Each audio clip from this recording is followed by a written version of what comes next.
তাহলে আমি সম্ভবত তোমাদের ক্লাস অষ্টম অধ্যায়ে পড়াচ্ছিলাম, মানে অষ্টম অধ্যায়ে কিছু প্রবলেম সলভ করতেছিলাম আর কি, যে তোমাদের ঘড়ির কাঁটাতে এখানে সমস্যা ছিল, মানে দোলক ঘড়ি, যেটা দোলক ঘড়িতে সমস্যা ছিল ওইটা সলভ করছি গত ক্লাসে। আজকে কোনো সমস্যা আছে কি না কারো বলো, তোমরা যেটা সমস্যা ফেস করো যে অধ্যায়টা সেটা বলো একবার, যে টপিকটা আর কি অ্যাকচুয়ালি। তোমরা না বললে আমি আমার মতো শুরু করবো আর কি, বুঝছো?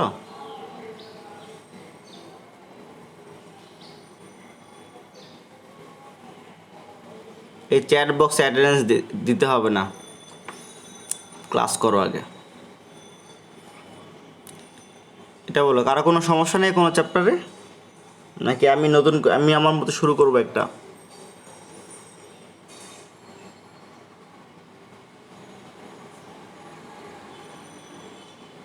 স্যার পঞ্চম অধ্যায়ে আছে কাজশক্তি ক্ষমতাতে। কাজশক্তি ক্ষমতাতে কোন টপিকটা, কোন জায়গাটায় সমস্যা বলো?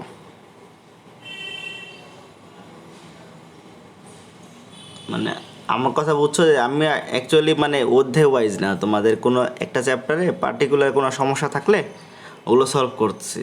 আমার কথা বুঝো নাই? জি স্যার বুঝতে পারছি, বলছি। হ্যাঁ বলো, পঞ্চম অধ্যায়ে কোন জায়গায় সমস্যা বলো?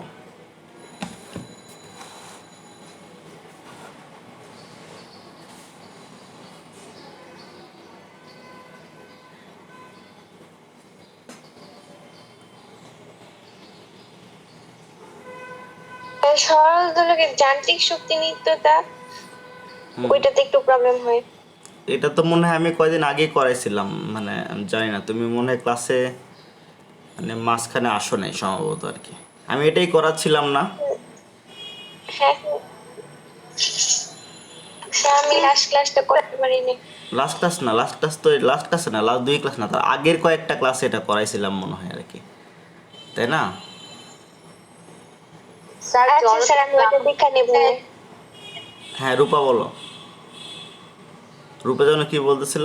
স্যার জড়তা ভ্রামক চতুর্থ। আচ্ছা ওকে, স্যার, জড়তার ভ্রামক চতুর্থ। চতুর্থ অধ্যায় জড়তা। ওকে ঠিক আছে, তাহলে আমি এটা একটু দেখাই দিই, ওরে যান্ত্রিক একটু একটু করে শুরু করি, হ্যাঁ? তাও ও যখন বলছে আর কি, যে ওকে এখন যান্ত্রিক শক্তির নিত্যতা বলতে আমাকে কি দেখাইতে হবে, প্রতিটা বিন্দুতে আমার কার কার সমষ্টি সমান, গতিশক্তি এবং কোন শক্তি বলো তো? আমাকে গতিশক্তি প্লাস প্লাস বিভব শক্তি, তাই না? এই দুটোর যোগফল সমান দেখাইতে হবে না? কে প্লাস ইউ ইকুয়াল তোমার কি থাকবে, কনস্ট্যান্ট, তাই না? এটাই তো তোমার ফর্মুলা বলে নাকি? জি স্যার। এটা আমার থিওরেম। এখন আমি যান্ত্রিক তোমার দোলকের ক্ষেত্রে যেটা হবে, মানে যেখানে ভুলটা করছে আমি বলি আর কি, মনে হয় সমস্যা হচ্ছে। মনে করো যখন এটা মনে করো আমার সাম্যাবস্থা দোলকের, মানে তুমি ছেড়ে দিলে যেটা স্থির অবস্থানে যেটা থাকবে আর কি, হ্যাঁ? মনে করো বস্তুটাকে তুমি এখানে নিয়ে এসে, এটা তার ম্যাক্সিমাম উচ্চতা, এর বেশি আর যাইতে পারবে না, ওকে? এর বেশি আর যাইতে পারবে না। এর নাম দাও ও বিন্দু, এটা এ বিন্দু। এখন এ বিন্দুতে আমি দুইটা জিনিস বের করব, কি কি বের করব?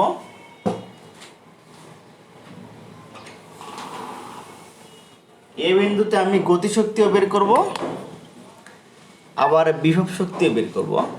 আবার তুমি মনে করো বি একটা বিন্দু এখানে আসছে, আমি আর গোল করে আঁকাইলাম না। বি বিন্দুতে কি কি বের করব? বি বিন্দুতেও তোমার গতিশক্তি এবং কি বের করব বলো? বিভব শক্তি বের করব। শক্তি। ও বিন্দুতেও বের করব, বের করে দেখব যে মানে সব জায়গায় এই কে আর ইউ এর যোগফল সমান। এখন আমি মান নিব না, এমনি করে দেবো, দেখো এটা হচ্ছে তোমার ধরলাম যে এম ভরের একটা বস্তু আর কি, ওকে? এম ভরের তোমার এই ববটা ঝুলতেছে আর কি। এখন এই বিন্দুটা তো সর্বোচ্চ বিন্দু নাকি? সর্বোচ্চ বিন্দু না, আমি কি বলছি, এই বিন্দুর পরে আর যাবে না, ওকে? তাহলে একটা জায়গায় একটা বস্তু যখন সর্বোচ্চ উচ্চতায় উঠবে তখন তার বেগ কত, এটা বলো? শূন্য। শূন্য। যদি সর্বোচ্চ উচ্চতায় বেগ শূন্য হয় তাহলে গতিশক্তির ফর্মুলা হচ্ছে 1/2 mv²। এটা কত হয়ে যাবে? তুমি বলো। শূন্য। হ্যাঁ, কথা বলো। হ্যাঁ, আমার সাথে সাথে কথা বলো। এখন তুমি বের করবা ইউ, বিভব শক্তি। ফর্মুলা কি? এম জি এইচ নাকি, এটা না? স্যার এখন এইচটা তুমি কিভাবে বের করবে? এটা হচ্ছে এই সরল দোলকের ক্ষেত্রে একটা বিগ একটা তোমার হচ্ছে একটা প্রবলেম। নিয়মটা হচ্ছে, দেখো আমি বলি, ক্লিয়ার হও। তুমি যে বিন্দুতে বের করবা এই ইউ এর মান বের করবা, সেই বিন্দু থেকে তুমি এই লাইনের উপরে লম্ব টানবা। কি টানবা? লম্ব। লম্ব টেনে যে বিন্দুতে কাট করবে সেই বিন্দুর নাম দাও একটা। এখানে নাম দিলাম মনে করো এম। ওই এম থেকে ও পর্যন্ত এই দূরত্বটা হবে ওই বিন্দুর জন্য এইচ এর মান। আমার কথা বুঝছো? জি স্যার। তাহলে এই ক্ষেত্রে এইচ এর মান কত হবে? এম জি ও এম নাকি, এটা সবার ক্লিয়ার?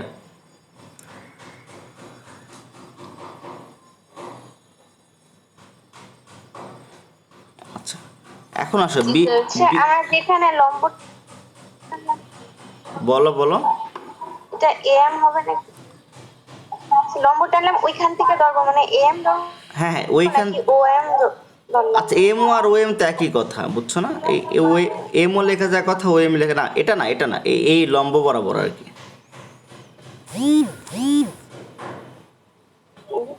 ওকে, এখন যখন মনে করো বি বিন্দুতে আসবে, দেখো বি বিন্দুতে আমার এখানে তো আর বেগ শূন্য না, এখানে আমার বেগও থাকবে, আবার একটা হাইটেও আছে। এখন তুমি হিসাব করো আর কি। বি বিন্দুতে আগে তুমি বের করবা ইউ, বের করবা এম জি এইচ। ওকে, এখন এখানে এইচ এর মান কীভাবে বের করব? এ বি থেকে একটা লম্ব টানবো নাকি, টেনে এখানে কি কি নাম দিব? এখানে এন তুমি নাম দাও। হ্যাঁ, তাহলে এম জি কত হবে? ও এন হবে। বুঝছো এটা? জি স্যার। এখন গতিশক্তি কি বের করবা কিভাবে? K equal 1/2 mv²। ওকে, এখন আমার তো ভি স্কোয়ারের মান এখানে দেওয়া নেই, দেওয়া আছে?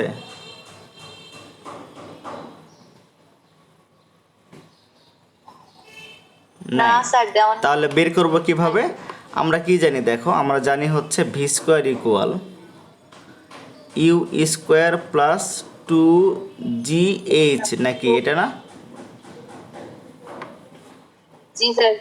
এখন দেখো বস্তুটা তো এ বিন্দু থেকে নামতেছিল, এ বিন্দুতে তো স্থির ছিল আমার, তাহলে আদি বেগটা শূন্য নাকি? তাহলে ভি স্কোয়ার হবে হচ্ছে 2g।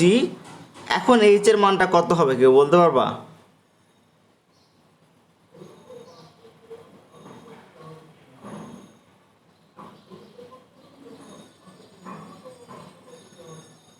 এইচ এর মানটা কত হবে এখন এই ক্ষেত্রে? স্যার s/2 হবে। না না না, এটা তুমি তো চোখের দেখায় কিছু বলতে পারবো না, আমি বলি। তুমি হচ্ছে ফিজিক্সে বা ম্যাথে চোখের দেখায় কিছু বলতে পারবো না, আমি বলি। সবাই একটু এটা এটা ভালো করে বুঝ, এটা অনেকেই পরীক্ষা হলে ভুল করে। তুমি এ থেকে বিতে নামছো নাকি? এ থেকে বিতে নামছো না? জি স্যার। তাহলে তোমার এই বরাবর কতখানি দূরত্ব অতিক্রম করছো? এম থেকে এনে আসছো না? জি স্যার। তাহলে এখানে হবে হচ্ছে M G sir. Into M N. Okay, clear কিনা সবার?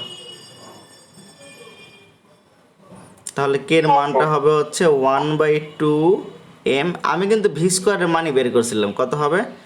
2g m ইন্টু এন, এটা। তাহলে এই 2 কাটাকাটি যাবে, কি পাইলা? M G M into N. এখন আসো হিসাব করো, দুটো যোগ করো, কে প্লাস ইউ যোগ করো, কত পাচ্ছ? কে এর মান কত ছিল? এম জি এম এন নাকি, আর ইউ এর মান ছিল হচ্ছে এম জি এন ও নাকি, এটা না? তার এম জি কমন নিলে কত হবে?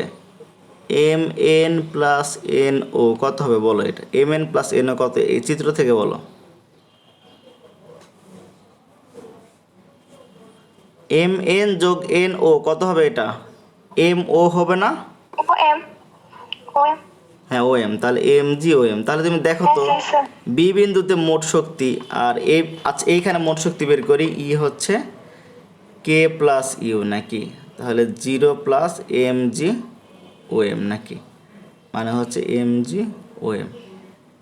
ওকে, তাহলে দেখো মোট শক্তিটা তোমার কি থাকতেছে, সমান থাকতেছে না?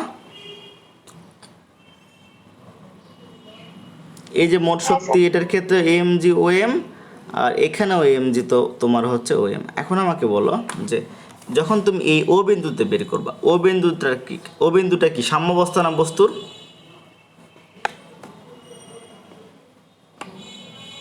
জি স্যার সাম্যাবস্থায় হলে কি ওখানে ওখানে তো এইচ এর মান শূন্য, তাই না? এইচ এর মান শূন্য না?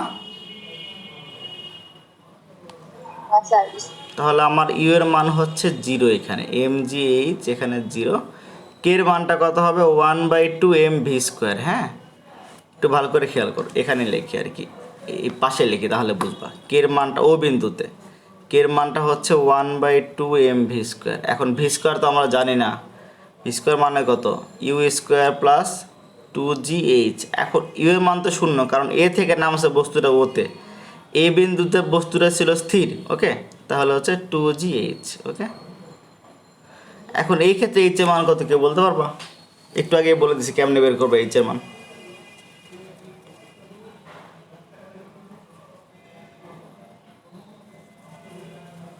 বলো তো। O M O M, very good. বস্তুটা এ থেকে ও ও পর্যন্ত নামছে, তার মানে এই পুরো দূরত্বটুকু হবে আর কি 2gmo। এটা হচ্ছে ভি স্কোয়ারের মান।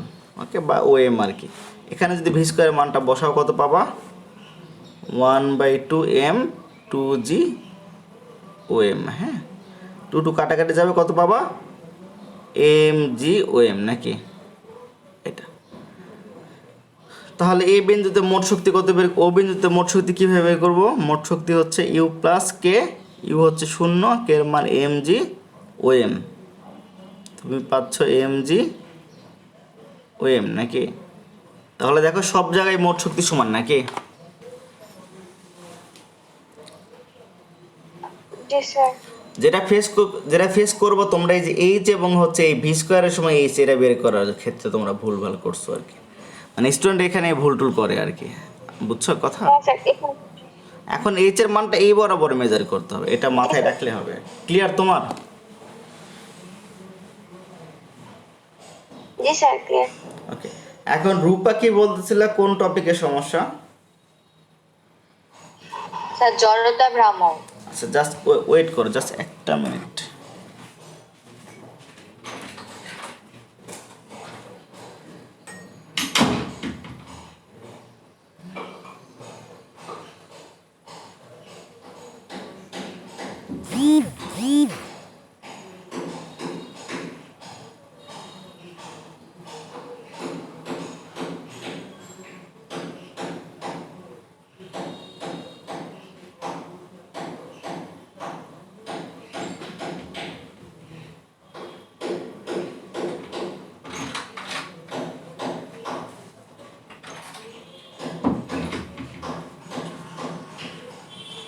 হ্যাঁ, রূপা বলো, জড়তার ভ্রামকে কোন জায়গায় সমস্যা? কনসেপ্টের সমস্যা না কোনো ম্যাথের সমস্যা পার্টিকুলার?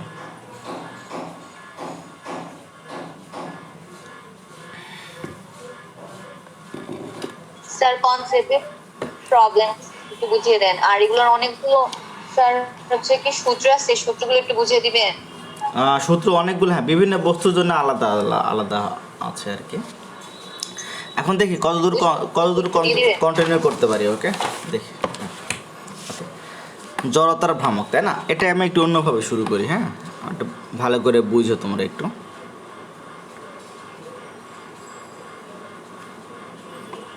এখন মনে করো খুব সিম্পল একটা এক্সাম্পল দিয়ে শুরু করি। মনে করো একটা বস্তুর ভর 10 কেজি। হ্যাঁ, আর একটা বস্তুর ভর মনে করো 1 কেজি। আমি এই বস্তুর উপর বল দিলাম মনে করো 2 নিউটন, এই 1 কেজি বস্তুর উপর 2 নিউটন বল দিলাম, কোন বস্তুটা বেশি দূরে যাবে?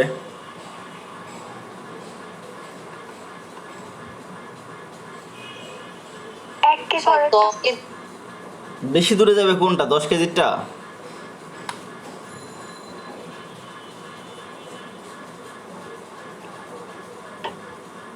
স্যার 1 কেজি 1 কেজিটা বেশি দূরে যাবে, এটা খুবই কমন সেন্স আর কি। হ্যাঁ, সে বোঝা যায়, প্র্যাকটিক্যালি বোঝা যায়। একটা বস্তুর ভর 10 কেজি, একটা ভর 1 কেজি। সিম্পলভাবে চিন্তা করে, এত কমপ্লিকেটেড ভাবে ভাবার কিছু নাই আর কি। তো যে বস্তুর ভর 1 কেজি সে অবশ্যই বেশি দূরে যাবে, কারণ বল তোমার সমান আর কি, দুটোতেই সমান। এখন এটা গেল না আমার রৈখিক ক্ষেত্রে আর কি। এখন আমাকে বলো, একটা বস্তুকে আমি ঘুরাইতে চাই, মনে করো এটা তার অক্ষ। হ্যাঁ, এটা তার অক্ষ, আমি বস্তুটাকে ঘুরাইতে চাই। এটার ভর হচ্ছে মনে করো কি, আচ্ছা এটা ঘুরাইতে চাই কথাটা একটু আমরা ক্লিয়ার করি। এটাই অনেকেই বোঝে না যে ওই পিচ্চিকালে একটা খেলা পোলাপান চিপসের সাথে ফ্রি পাইতো না, তোমার ওই ইয়ো ইয়ো টাইপের একটা জিনিস দেখছো কি না, হাতে টেনে ঘোরানো হইতো আর কি। তোমরা কখন এটা দেখছো? চিপসের প্যাকেটের সাথে ফ্রি দিত। হ্যাঁ, ওটা কীভাবে ঘুরাইতো? ওই ওটার মাঝখান দিয়ে গোলাকার একটা চাকতি, মাঝখান দিয়ে একটা দড়ি ঢুকানো ছিল, ওটা দড়ি টানলে ওটা ঘুরতো নাকি, দেখছো না? জি স্যার। তারপর সবার বাসায় তো ফ্যান আছে, দেখো ফ্যানটা, ফ্যানের মাঝখানে একটা অক্ষ আছে না? ফ্যানের পাখাগুলো ওই ফ্যানের অক্ষকে কেন্দ্র করে ঘুরে না? হ্যাঁ স্যার। ওকে, এখন তার মানে ঘূর্ণন হইতে গেলে আমাকে অবশ্যই একটা একটা না একটা অক্ষ থাকবে আর কি। হ্যাঁ, ওই অক্ষকে কেন্দ্র করে ঘুরতে হবে। আমার কথা ক্লিয়ার? জি ওকে, স্যার।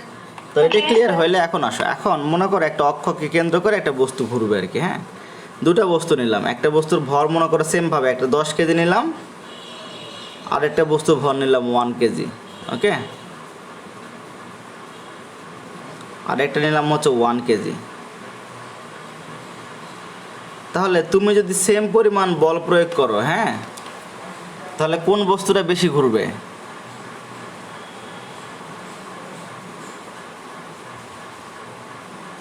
স্যার 1 কেজি ভরে বস্তু বেশি করবে।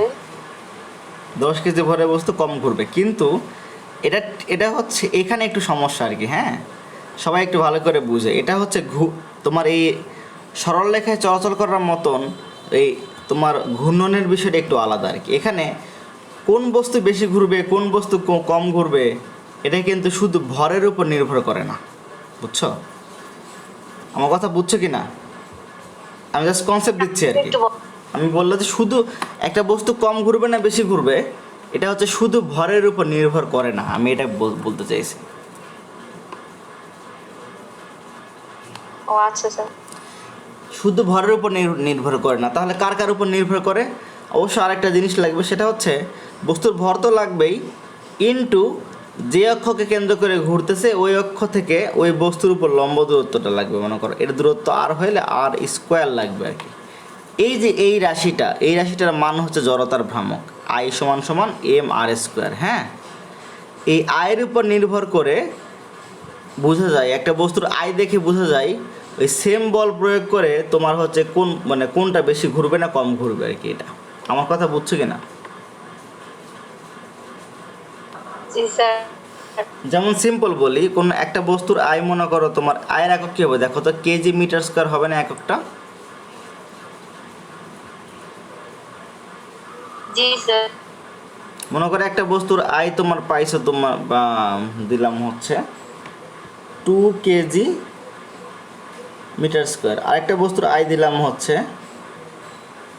5 কেজি মিটার স্কোয়ার।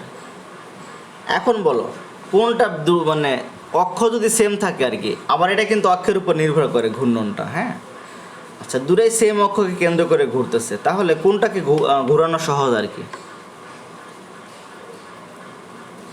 ঘুরানো সহজ কোনটাকে?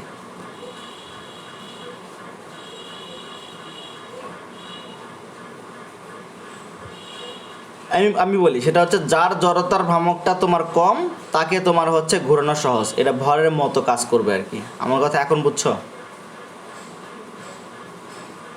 জি স্যার এখন ওকে, তাহলে এখন জড়তার ভ্রামকের ফর্মুলা হচ্ছে যে I equal M R square. এটা মানে কনসেপ্টটা হচ্ছে জড়তার ভ্রামকের, সেটা হচ্ছে যে ঘূর্ণনের বেলায় হচ্ছে জড়তার ভ্রামকটা তোমার এই ভরের মতো কাজ করবে। কার মতো কাজ করবে?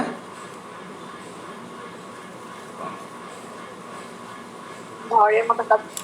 এখানে কিন্তু আমি ভর বলি নাই, বলছি ভরের মতো কাজ করবে, বুঝছো? যেমন তোমাদের বলি আর কি, যে তোমরা অনেক সময় বলো না যে এই বাসায় বাবা বাবা মা বলে না যে তার মতো হইতে হবে আর কি পড়াশোনা কইরা, বলে কি বলে না? জি স্যার বলে। তাহলে এটা তো তার, তুমি তো সেই ব্যক্তি হইতে পারবে না, তার মতো বলছে আর কি, আমার কথা বুঝছো? মানে সে যেভাবে যাই গেছে তোমাকে ওইভাবে যাইতে বলছে, আমার কথা বুঝছো কি না? জি স্যার। তাহলে জড়তার ভ্রামকের মিনিংটা কি? মিনিংটা হচ্ছে যে এটা তোমার ওই যে ভরের মতো কাজ করবে, ভরের মতো, আবার ভর বললে না আবার ভুলে, আবার ওর নাম কিন্তু জড়তার ভ্রামক। ওকে, হচ্ছে ভরের মতো কাজ করবে। ওকে, তাহলে এখন কথা হচ্ছে যে জড়তার ভ্রামক যে বিষয়টার উপর নির্ভর করে, এটা হচ্ছে একটা ইম্পর্টেন্ট বিষয়। দেখি, এটা হচ্ছে তুমি একই বস্তু নিয়ে তোমার হচ্ছে অক্ষ তুমি আলাদা করে দিলা, তখন জড়তার ভ্রামকটা আলাদা হবে। যেমন এক্সাম্পল দেই, একটা লম্বা তুমি যখন একটা দণ্ড নিলা আর কি, হ্যাঁ, এই দণ্ড নিয়ে দৈর্ঘ্য মনে করে এল আর ভর হচ্ছে এম। ওকে, তুমি মাঝখান দিয়ে একটা অক্ষ দিলা, কোন দিক দিয়ে অক্ষ দিলা? মাঝখানে। তখন যে জড়তার ভ্রামক হবে, আবার তুমি একটা বস্তু নিলা সেম দৈর্ঘ্য মানে এল আর এম হচ্ছে ভর, এক প্রান্ত দিয়ে যখন দিবা অক্ষ, তখন জড়তার ভ্রামকের মানটা আলাদা হবে। আমার কথা বুঝছো? জি স্যার।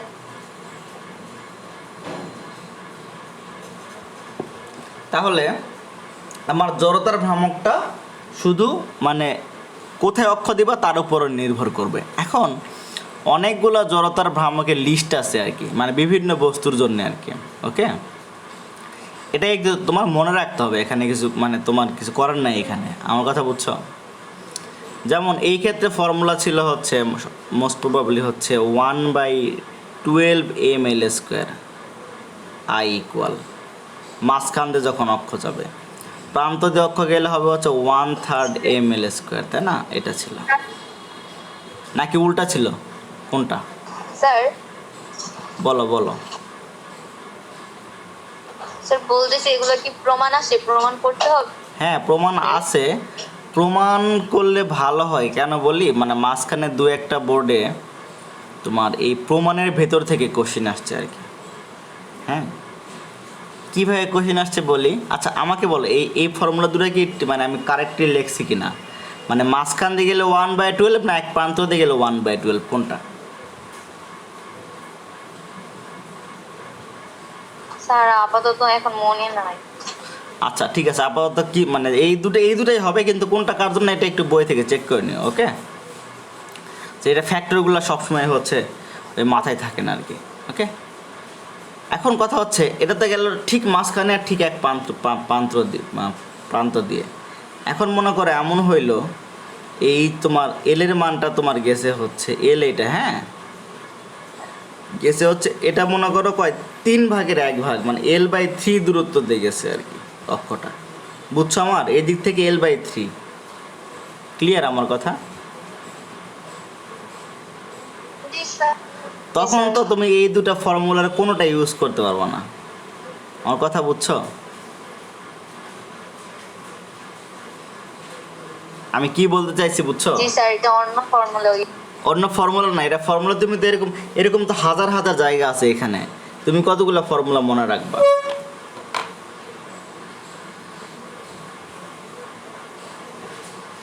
তাহলে স্যার উপায় হচ্ছে এই জন্যে প্রমাণটা শিখতে হবে আর কি। হ্যাঁ, এটা ডিটেলে শিখতে হয়। এবার এই শুধু এটার জন্য আর কি। বাট যদি আমি আপাতত সাজেস্ট করব যে তোমাদের তো বোর্ড পরীক্ষা একটু ইজি হবে মনে হচ্ছে আর কি। হ্যাঁ, সো প্রেশার নেওয়ার কিছু নাই, এই যেগুলো বই লিস্টেড আছে ওগুলোই তুমি হচ্ছে পড়ে যাবো আবার। এটা প্রমাণ করতে গেলে আবার তোমার ওই যোগজীকরণ লাগে আর কি, ইন্টিগ্রেশন আর কি। ওকে,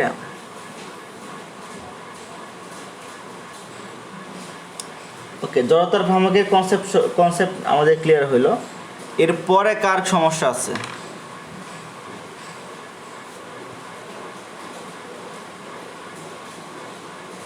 কোনো টপিকে সমস্যা কারো পার্টিকুলার টপিকে সমস্যা না থাকলে আমি অন্য জিনিস করাবো আর কি।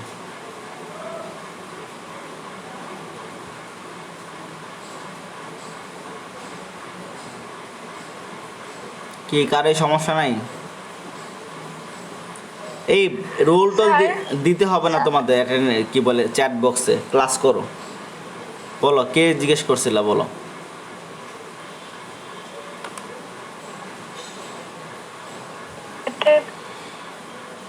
হ্যাঁ শুনতেছি না তোমার কথা, আবার বলো। মানসুরা বলতেছিলে কথা।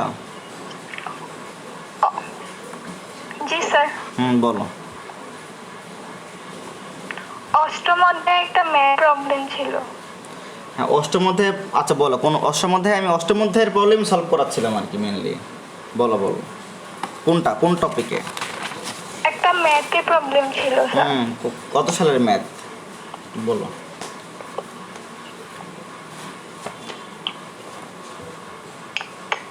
এইট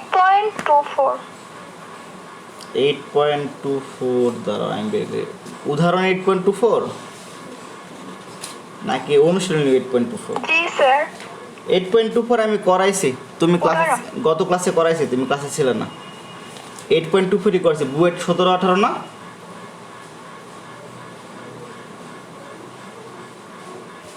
এটা আমি গত ক্লাসে তো ছিলাম না, গত ক্লাসে এটা করাইছি। আর কেউ ছিল কিনা জিজ্ঞেস করো না সবাইকে। আমি গত ক্লাসে এটা করাইছি। লাস্টের দিকে যে দুটো লাইন আমি লিখতে পারি নাই, লাস্টের দুটো লাইন আমি লিখতে পারি না টাইম নেই। হ্যাঁ ওকে, তারপরে আর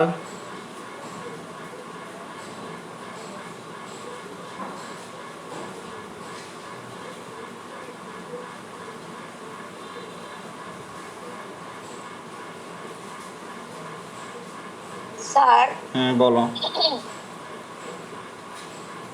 স্যার দশম অধ্যায়ে একটা ম্যাথ ছিল স্যার 10.16, এর অঙ্কটা একটু করে দিবে? দশম অধ্যায়ের হচ্ছে, দশম অধ্যায়ের কত নাম্বার ম্যাথ বল? 10 কত? 16। এক্সাম্পল না অনুশীলনী সেটা বলো।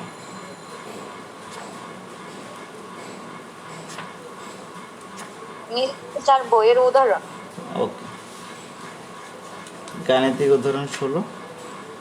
ও আচ্ছা, যে এই যে নির্দিষ্ট কোনো দিনে শিশিরাঙ্ক 10.5 ডিগ্রি সেলসিয়াস এবং বায়ুর উষ্ণতা হচ্ছে 19.4 ডিগ্রি সেলসিয়াস, এটা? জি স্যার এটা। আচ্ছা ওকে ফাইন। ওকে, তাহলে আমাকে এখানে বের করতে বলতে হচ্ছে তোমাকে যে আপেক্ষিক আর্দ্রতা কত হবে। ওকে, আপেক্ষিক আর্দ্রতার ফর্মুলা কত ছিল বলো? আর ইকুয়াল F/F ইন্টু 100%, নাকি এটা না? স্যার এখন এফটা কি ছিল সেটা আমাকে বলো।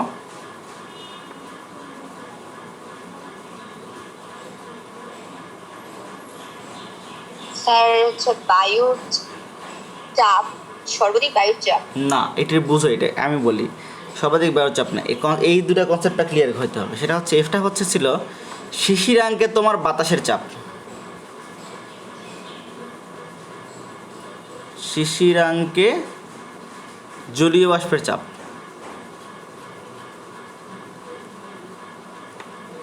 শিশিরাঙ্কে জলীয় বাষ্পের চাপ। ওকে, এই কথা। আচ্ছা, জলীয় বাষ্পের চাপ এই কথার মানে কি এটা একটু ক্লিয়ার করি। যে বাতাসের মধ্যে জলীয় বাষ্প থাকে, সেটা হচ্ছে ওই স্থানকে একটা প্রেশার দিবে। লাইক যদি নর্মাল একটা বক্সের মধ্যে তুমি জলীয় বাষ্প রাখো, ওই জলীয় বাষ্পগুলো বক্সের দেয়ালে তোমার হচ্ছে কি দিবে? প্রেশার দিবে। প্রেশার দিবে না? সিমিলারলি একটা স্থানের জলীয় বাষ্প ওই স্থানে তোমার একটা প্রেশার ক্রিয়েট করবে। এখন এই ছোটো হাতের এফটা হচ্ছে শিশিরাঙ্ক, যে তাপমাত্রাটা আর কি, ওই তাপমাত্রায় জলীয় বাষ্প যে চাপটা দেবে সেটা হচ্ছে ছোটো হাতের এফ। আর বড় হাতের এফটা হচ্ছে বাতাসের তাপমাত্রায়, মানে নর্মাল তাপমাত্রায় জলীয় বাষ্প যে চাপটা দেবে সেটা। ক্লিয়ার কি না? জি স্যার। তাহলে আমাকে কয়টা জিনিস আইডেন্টিফাই করতে হবে? দুইটা। ফার্স্টে আইডেন্টিফাই করতে হবে, দেখো আমি বলি শিশিরাঙ্ক কত নাকি, এটাকে বের করতে হবে না? শিশিরাঙ্ক কত, শিশিরাঙ্ক কত নাকি? স্যার তারপর শিশিরাঙ্ক বের হইলে ওই শিশিরাঙ্কতে তোমার চাপের মানটা বের করতে হবে, আর একটা বের করতে হবে বাতাসের তাপমাত্রায় চাপ।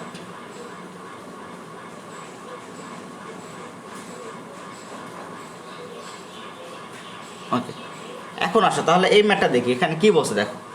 এখানে শিশিরাঙ্ক কত দেওয়া আছে বলো তো কোশ্চেনে? হ্যাঁ রূপা, কত দেওয়া আছে শিশিরাঙ্ক?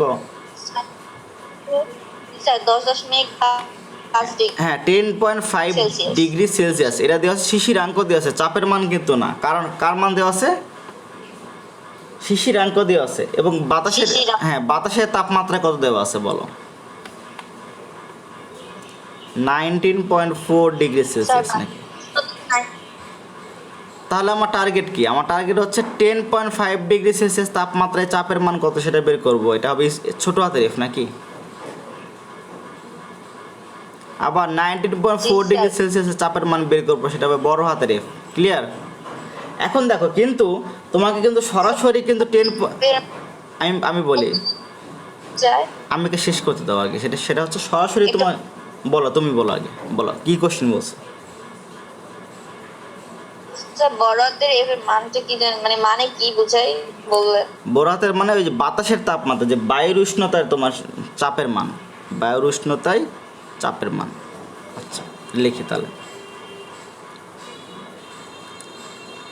বায়ুর উষ্ণতায় জলীয় বাষ্পের চাপ।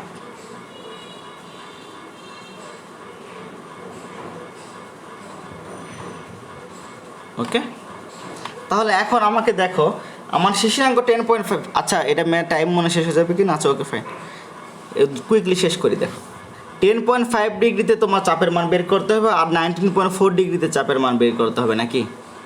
এই দুটো তাপমাত্রায় চাপের মান বের করতে হবে না?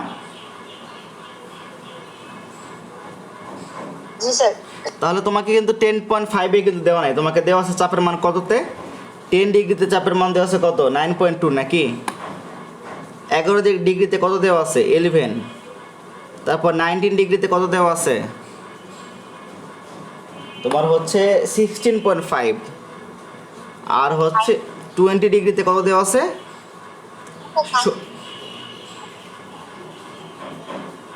ওকে স্যার ঠিক আছে। হ্যাঁ ওকে, তাহলে এখন দেখো তোমাকে 10.5 চাপের মান বের করতে গেলে 10 ডিগ্রিতে যে চাপের মান 9.2, তার সাথে আমাকে যোগ করতে হবে কিসের? এই 0.5 এর জন্য চাপের মান নাকি? এই যে 0.5 এর জন্য। আমার কথা বুঝছো? স্যার আরেকবার বলেন। মানে তুমি দেখো 10.5 যখন চাপের মান বের করবা, আমার ছোট হাতের এফ এর মান লাগবে। তাহলে 10.5 চাপের মান কত? 9.2। 9.2 না? জি স্যার। বাট আমার তো 10.5 লাগবে। তাহলে 0.5 এর জন্য যে চাপের মানটা হবে সেটা বের করে ওই 10 পয়েন্টে যে চাপের মান 9.2 তার সাথে যোগ দিতে হবে। এখন বুঝছো?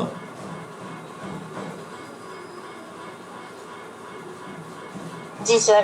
আবার সেমভাবে 19.4 ডিগ্রি চাপের মান তুমি কেমনে বের করবে? সেটা হচ্ছে তুমি 19 ডিগ্রিতে চাপের মান যেটা 16.5 প্লাস কত হবে?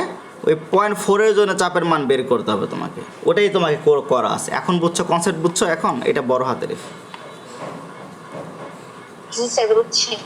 ওকে ওকে, তাহলে নেক্সট ডেতে তোমাদের সাথে ওই আরও আলোচনা হবে না। তোমাদের হচ্ছে কার কী সমস্যা একটু জানাও আর কি, সিলেবাসের মধ্যে অবশ্যই আর কি। ওকে, আর প্র্যাকটিক্যাল খাতা লেখা কমপ্লিট করে ফেলবা কুইক। ওকে ঠিক আছে স্যার। হুম ওকে ঠিক আছে, টাইম শেষ হয়ে যাবে। আচ্ছা এটা বুঝছো কিনা রূপা, ভালো করে বলো। এটা না বুঝলে নেক্সট দিন আবার বললো আর কি। জাস্ট কীভাবে বের করছে এটা চেক করতে হয়েছে আর কি। আমি আমার